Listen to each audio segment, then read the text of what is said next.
के उपाध्यक्ष और उनका निवेदन, उनका वक्तव्य सुनने के बाद में हम उनसे निवेदन करेंगे कि क्या हम जो हमारे उद्देश्य ऑब्जेक्ट मिलते जुलते हैं उनके ऊपर साथ में काम कर सकते हैं, और उसके लिए सभी जितने भी हमारे यहाँ मेहमान आएंगे इस मीटिंग के अंदर लाइव चर्चा में, उन सबसे निवेदन करके हमारा आगे का प्रोग्राम ये है कि जब हमारा फिजिकल वहां पे कार्यक्रम हो तभी सब संगठन के लोग बैठकर एक बात पर निर्णय करें कि आगे हमें समाज का कार्य कैसे करना है। तो उसके पहले ग्राउंड लेवल पे हम लोग तैयार हो, और इसीलिए हम लोग ये कार्य कर रहे हैं। और हर सप्ताह समझिए आप सैटरडे या संडे को ये मीटिंग रहेगी जिसकी सूचना दी जाएगी। जितने भी संगठन है, जितने भी संस्थाएं हैं, जो भी हमारे समाज सेवक है या राजनीतिक क्षेत्र में जो है, उन सभी को यहाँ पे आमंत्रित किया जाएगा, उनसे निवेदन किया जाएगा कि यहाँ आके सिर्फ राजनीति को छोड़ के पुष्करना समाज के बारे में बात करें और पुष्करना समाज और उसके उत्थान के लिए अपनी बातों को रखे। और इसी हिसाब से ये कार्यक्रम चालू किया गया है। ये उसे महाकुंभ का एक छोटा रूप है, मिनी महाकुंभ है, जो डिजिटल माध्यम से होगा और सभी को आना है, सभी को अपने विचार रखने। यदि कोई आम सदस्य भी, आम पुष्करना समाज का सदस्य भी अपनी बात रखना चाहता है समाज के सामने, उसको भी हमारे किसी भी संस्थापक से संपर्क करके अपना नंबर देना होगा और बताना होगा कि वो भी इस विचार को रखते हैं, तो उनको भी इसमें सम्मिलित किया जाएगा।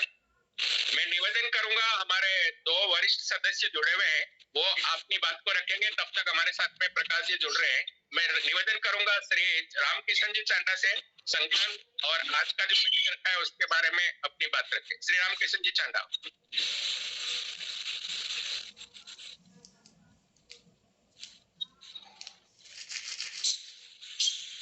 पहला गणा साहब सबको जय श्री कृष्ण। कूर साहब पहला को जय श्री कृष्ण, जय श्री कृष्ण। बस ठीक है हुकम। अरे वो राजेंद्र जी, अनिला जी जुड़े, वो भी आपने बोली होड़ गई। अनिला जी नो, वो नो बियो नहीं, राजेंद्र जी नो, वो तो जो को बोल होनी जो बराबर होना ही हो। राजेंद्र जी भी हम गई और अनिला जी भी हम गई। ये खास कुंडल रही नहीं, ये बात करो तो जूनी नगरिया कुंडल। हाँ कुंडल रहे साहब, मलार कुंडल लोडियो जूनी नगरिया सब। पधारे सभी पुष्करना सरदारों को जय श्री कृष्ण, सादर पगे लागना। मेरे से करीब करीब सारे वरिष्ठ हैं, ज्ञान में, वय में, अनुभव में, सभी को चरण स्पर्श। जो मेरे समकक्ष हैं उनको जय श्री कृष्ण, और जो उम्र में छोटे हैं उनको शुभाशीष। आज बहुत ही एक अच्छा दिन ही कहा जाएगा कि आदरणीय भाई जी श्री किशन जी जोशी के परिश्रम से हमें इन महान विभूतियों का दर्शन हुआ। एक टीस है, एक तसक है, एक कसक है पुष्करना समाज में कि हमारी कोई सर्वमान्य संस्था नहीं है। संस्थाएं बहुत है और हर संस्था काम कर रही है, बहुत अच्छा काम कर रही है, लेकिन सर्वमान्य संस्था ऐसी नहीं है। तो एक जोशी जी का एक दिमागी उपज थी कि ऐसा कोई हो कि हम सब एक कॉमन मिनिमम प्रोग्राम लेके, करीब करीब सबके उद्देश्य तो वही है, तो कॉमन मिनिमम प्रोग्राम लेके समाज की सेवा कैसे करें। तो देखो मेरा काम तो टीका लगाने का है, तो टीका लगाने में कोई नुकसान है नहीं। मैं जोशी जी को बोला मैं आपके साथ में हूँ। पीछे धीरे धीरे हम 9 आदमी जुड़े। 9 आदमियों ने सबसे पहले हमने ये कसम खाई कि इस संस्था में हम तब तक स्थापत्य जो सदस्य रहेंगे जब तक इसका पंजीयन नहीं हो जाता है। पंजीयन होते ही हम साधारण सदस्य जो आजीवन रहते हैं वो हो जाएंगे। और एक ये भी हमारी अवधारणा थी कि इस संस्था से जुड़ी हुई किसी भी संस्था में आगे से ये 9 आदमी कोई पद नहीं लेंगे, साथ में जो काम करते हैं पद नहीं लेंगे। इसका कारण भी हमारा यही था कि जोड़ तोड़ की जो एक छोटी मोटी बातें रहती है, आगे जाके यही आड़े आती है। मैं कौन, मैं छोटा तू बड़ा, मैं फड़ोदी तू जोधपुर, तू पोखरण तू बीकानेर, तू नागौर ये खैरथल का, ये सब चीजें निकालें दिमाग से। तो ये जोशी जी ने बहुत अच्छा, कई दिनों से हम आपस में संपर्क में थे। हमने पूनम जी से बात की, मनमोहन जी से बात की, आदरणीय राजेंद्र जी से बात की, नरेंद्र जी से बात की। कईयों ने क्या, सबने हाँ भरा कि बहुत अच्छा है। और सबसे ज्यादा टेका हमको पूनम चंद जी से मिला। पूनम चंद जी ने बहुत अच्छा सपोर्ट दिया कि भाई यही तो चाहिए। और सबसे जो सुमेरु इस हमारा जो अभिव्यक्ति थी, उसमें सुमेरु जो निकले हमारे किराड़ू जी निकले, वीरेंद्र जी, उन्होंने खुले मन से कहा कि भाई आप आगे बढ़ो। और ये एक समय की पुकार है। हम लोग खंड प्राय हो चुके हैं करीब करीब। एक छोटा सा गांव है, सिटी है, तहसील है, उसमें भी पुष्करणों की 4 संस्थाएं, एक वार्ड में भी 2 संस्थाएं, और ये इतने व्हाट्सएप ग्रुप हो गए हैं। तो क्या हम आपस में एका करके, जैसे मैं कुर जी की भाषा को ही वापस रिपीट करूंगा, हम 36 लाख पुष्करणा है, लगभग 36 लाख पुष्करणों में एमएलए हमारे 2 ही हैं, मिनिस्टर 1 है। और जबकि बहुत कुछ होना चाहिए, 36 लाख पुष्करणों में तो हमारे कम से कम 2-3 एमपी होने चाहिए, तो नहीं है। तो ये जो कमी खल रही है, यदि आपका समाज के, आपके समाज का राजनीतिक वर्चस्व नहीं है, तो आज के जमाने में सुनेगा कौन? संगो शक्ति कलयुग है। कलयुग में आपका मेरा संग ही शक्ति है। इसी विचारधारा को लेकर हम आगे बढ़े थे। और आज मां लटियाल की कृपा से, कुष्ठवाहिनी की कृपा से बहुत कुछ आगे बढ़ने की प्रेरणा मिली है। सुधा जी आचार्य हमारे साथ में है, तो उनका काफी हमको मार्गदर्शन मिला है। और दिन भर जोशी जी लगे रहते हैं, मुझे तो इतना समय शायद नहीं दे पाया मैं इनके साथ में। ये गिल्टी कॉन्शियस है मेरा कि मैं जब इन कामों में जनरली आगे रहता हूँ, इसलिए वैसे उद्देश्य यही था। कई उद्देश्य थे हमारे, 11 उद्देश्य हैं संस्था के, जो करीब करीब हर संस्था के रहते हैं। सबसे बड़ा उद्देश्य जो है हमारा, श्रीमान चांदा जी, श्रीमान प्रकाश जी चंगानी हमारे साथ में जुड़ चुके हैं। हाँ, तो मैं भी यहीं पे अपने वक्तव्य को खत्म करता हूँ। प्रकाश, मैं चाहूंगा कि अपने वरिष्ठ सदस्य श्री मनमोहन जी पुरोहित उनका अभिवादन करें, उनके बारे में 2 शब्द कहें और फिर इस मीटिंग को चालू कर दें। श्री मनमोहन जी व्यास। श्री मनमोहन जी व्यास पगे लागना। जय श्री कृष्ण। श्री मनमोहन जी व्यास से निवेदन है, यदि है जुड़े हुए तो मनमोहन जी व्यास। नमस्कार, पगे लागना। आज ही बहुत ही ये शुभ अवसर मिला है कि माननीय सभी बंधुओं के साथ साथ हमारे बहुत ही वरिष्ठ और समाज में अग्रणी श्री प्रकाश जी से भी रूबरू होने का मौका मिल रहा है। और हमारे समाज के अंदर जो सेवा की और कार्यों की जो चर्चाएं हैं, उनमें हमसे बहुत आगे बढ़े हुए हैं प्रकाश जी, और इनका अनुभव और इनका जो दबदबा है उसका हमें लाभ मिलता रहे। ये जो हमारा जो संगठन है अखिल भारतीय पुष्करणा विकास परिषद जो है, वो अभी कुछ सदस्य बना करके और अपना कार्य शुरू करने ही वाला है एक तरह से। उसमें जो पहली जो सोच है हमारी कि सबका सहयोग भी लिया जाए, चाहे हमारे मेंबर हैं या नहीं है, अन्य संगठनों के चाहे पदाधिकारी हैं, उनकी बात भी हम सुने और हम लोग मिलकर के कोई कार्य करें पुष्करणा एज ए होल। इस थीम से, इस सोच से और इस कार्य करने के सपने से हम लोग जो है वो बार बार इस चर्चा को उठाते हैं। इसमें हमें बड़ा सौभाग्य है कि प्रकाश जी जैसे अनुभवी, उनकी बात हम सुनेंगे और हम तो इसके लिए तैयार बैठे हैं। कि जिस प्रकार का मार्ग मिलेगा, हम हमारे संगठन की तरफ से, हमारे साथियों की तरफ से यही बात निवेदन करना चाहते हैं कि बिना पदों की दौड़ भाग के हम जो कार्य मिलेगा उसको करने के लिए सोचते हैं और उसके लिए ही हम समय और शक्ति लगा रहे हैं।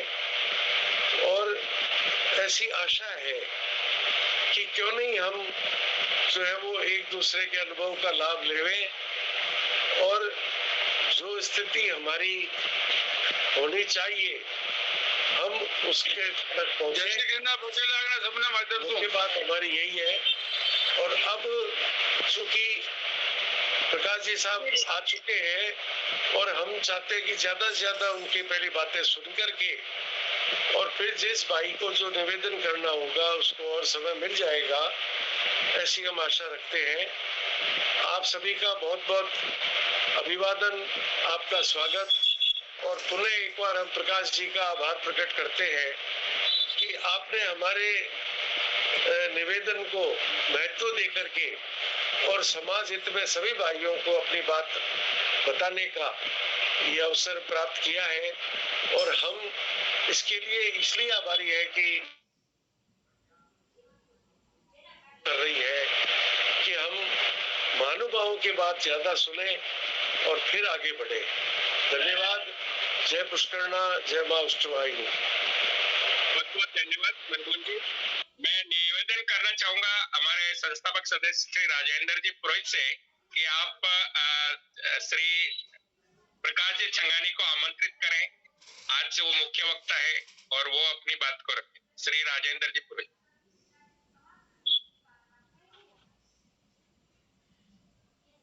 माइक बंद आ रहा है, माइक बंद है आपका। मैं अनेक कार्यक्रम रहा हूँ जहाँ अपने श्रीमान प्रकाश जी कूट भी रहे और श्रीमान छंगानी जी भी रहे। मेरा बहुत स्नेही मेरा ऐसा परिचय इन लोगों से। और आज छंगानी जी हमारे सबके लिए समय निकाला है और मुख्य वक्ता आज के यही है, तो मैं समझता हूँ हम सब ज्यादा न बोल के आज इन्हें सुने, इनके विचारों सुने कि किस प्रकार से समाज से कितने फाड़ हो रखे हैं, किस संस्थाएं बन चुकी है। उन सबके बीच में जोशी जी ने प्रयास किया है सबको जोड़ने का, समाज के उत्थान के लिए। अपने अपने संस्थाएं हो सकती है, विचार हो सकते हैं, लेकिन समाज के जैसे आपने फरमाया चांडा साहब ने कि जो कॉमन मिनिमम जो प्रोग्राम अपना होता है कि इन मुद्दों पर सब एक है। प्रकाश जी बहुत बेहतरीन कार्य कर रहे हैं, मैं फेसबुक का देखता रहता हूँ, तो इन सब पे अपने प्रकाश डाले। मैं हमारी संस्था की ओर से निवेदन करना चाहूंगा प्रकाश छंगानी से, आप हम सबको मार्गदर्शन करें। जो संस्था बनाई है, जिस प्रकार सबको जोड़ रहे हैं और निरंतर मैं देख रहा हूँ कितने लोग से जुड़ चुके हैं देश भर से, ये बहुत कम समय के अंदर। विष्णु जी पुरोहित है और आप सबका स्वागत है और श्रीमान प्रकाश छंगानी जी हम सबका मार्गदर्शन करेंगे। आप अपने सलील वचन से हम सबको आशीर्वाद प्रदान करें। बहुत बहुत धन्यवाद राजेंद्र जी। श्रीमान प्रकाश जी छंगानी। और कुछ मेरी उम्र से छोटे लोग भी होंगे तो उनको बहुत बहुत आशीर्वाद और शुभकामनाएं कि वो सामाजिक संगठनों के इस प्रोग्राम में जुड़े और हम सब लोगों को के साथ मिलकर देने की ख्वाहिश की। मैं एक चीज ब्रीफ करना चाह रहा हूँ सर कि सामाजिक परिप्रेक्ष्य में हम लोगों में जो बिखराव है संगठनों के लेवल पर, व्यक्तिगत लेवल पर, मेरी अपनी धारणा मानना ये है कि हम लोगों को बहुत ही एग्रेसिव पॉलिटिकल मार्केटिंग करनी चाहिए, एंटरप्रेन्योरशिप को डेवलप करना चाहिए, स्किल एनहेंसमेंट के जितने भी चांसेस बाजार में मिलते हो, सरकार से मिलते हो, वो मिलने चाहिए। और शिक्षा के क्षेत्र में जो प्रबुद्धता और जो विद्वता हमारे अपने बुजुर्गों में थी और जिस ग्लोरी को हम लोग रिप्रेजेंट करते हैं उस स्तर पर हमको वापस पहुंचना चाहिए। इस पहुंचने चाहिए और ये होना चाहिए और वो हो सकता है कि बीच में बहुत सा गैप है। वो गैप कई तरह से है। हमारा रिसोर्स मैनेजमेंट पुअर है, हमारे पास में जो अपने संसाधन एंसेस्टर्स के क्रिएट किए हुए उनका व्यापक उपयोग नहीं है। हमारा आपसी संवाद, सार्थक संवाद जो होना चाहिए वो बहुत कम है। और उसके क्या रास्ते निकल सकते हैं, उसमें एक प्रयास जो आप आज कर रहे हो वो है। और मैं समझता हूँ कि हमको अपने इतिहास से हर समय कनेक्ट रहना चाहिए, और इतिहास से जब अगर आप कनेक्ट नहीं है तो हिस्टोरिकली जो हमारी इम्पोर्टेंस थी उस लक्ष्य तक हम पहुंचेंगे या नहीं पहुंचेंगे मुझे मालूम नहीं। मैं बड़ी बड़ी बातें नहीं कर पाऊंगा, लेकिन मैं बहुत छोटा कार्यकर्ता हूँ और एक बहुत छोटे से कस्बे से मैं बिलोंग करता हूँ, तो हमारा वो राष्ट्रीय स्तर का व्यापक सोच अभी बन रहा है। मैं फॉर्चुनेट हूँ कि मैं अखिल भारतीय पुष्टिकर सेवा परिषद के कार्यकर्ता के रूप में आपके सामने हूँ, और ये संस्था 1921 में कराची अधिवेशन के बाद लगातार विभिन्न नामों से बनती रही। फाइनली 1969 में जब जयनाजी व्यास और हरिहर जी महाराज ने इसको अखिल भारतीय पुष्करणा ब्राह्मण सम्मेलन के नाम से इसको जब रजिस्ट्रेशन कराया, तो उसके बाद के अधिवेशनों में अखिल भारतीय पुष्टिकर सेवा परिषद कहलाई, और आज भी गोपाल जी जोशी के आदेश पर जोधपुर में आयोजित अधिवेशन में ये इस वर्तमान कार्यकारिणी के साथ मिलकर के काम करने की मुझे मौका मिला। मैं ये समझता हूँ कि हमको एक रूप में पिरोकर अगर जे हमारे पास के जितने ह्यूमन रिसोर्स हैं उसको जोड़ा जाए तो हमारी ताकत समाज को दिशा देने में पुनः उसी रूप में स्थापित हो सकती है जो इतिहास में हमारे बुजुर्गों ने की हुई है। अगर आप उन किताबों का विश्लेषण करें जिसमें हमारे बुजुर्गों के वर्णन है, तो हम में से अभी उस रूप की अगर जो कोई लिस्ट बन रही हो तो वर्तमान में हमको ऐसे कोई लोग नहीं दिख रहे जो उस वक्त कम संसाधनों में भी बहुत कुछ कंट्रीब्यूट कर गए। और चलू जी स्मारक से, चलू जी के योगदान से जोधपुर की पुष्टिकर स्कूल से लेकर कच्छ में महिला बाल शिक्षा और दादर में कॉलेज, ये हम लोगों के एक ऐसे लैंडमार्क वर्क हैं जिनको हमारे बुजुर्ग